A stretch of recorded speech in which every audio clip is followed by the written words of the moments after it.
Bonjour! Donc, avant de commencer un tricot, donc ce qu'on appelle un ouvrage, c'est important de voir les spécifications de la laine. Donc, on va les retrouver sur le papier qui entoure la pelote de laine. OK? Donc, une chose très importante à faire attention, c'est que chaque pelote a un numéro de lot. Et c'est important quand on achète nos pelotes de vérifier à ce qu'on ait le même numéro de lot pour chacune des pelotes parce que sinon, l'ouvrage va différer. Là. Ça se peut que ça soit pas tout à fait la même couleur ou la même grosseur. Donc, ça peut paraître. OK? Donc, ici, par exemple, le numéro de lot est 24, 12, 92. Donc, je vais m'assurer de choisir les pelotes avec tout le même numéro de lot.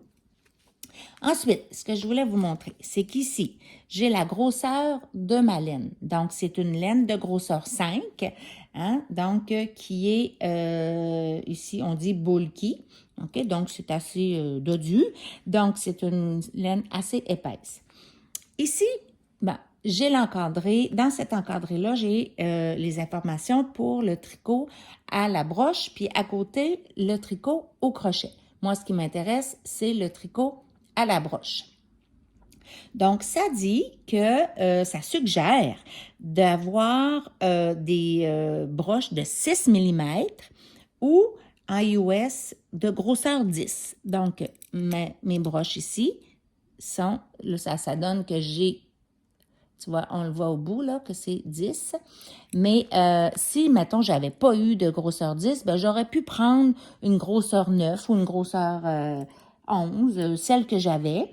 Et avec l'échantillon, bien, ça m'aurait guidé là, pour la grosseur, la dimension là, de mon ouvrage. Donc, ça dit qu'avec une grosseur de broche 10, comme je vais avoir, pour faire un carré de 10 cm par 10 cm, eh bien, j'aurai besoin de 14 stitches, STS. Donc, ça, c'est en anglais, c'est 14 mailles, OK? Et 19 rows. Donc, rows, c'est des rangs. Donc, 19 rangs.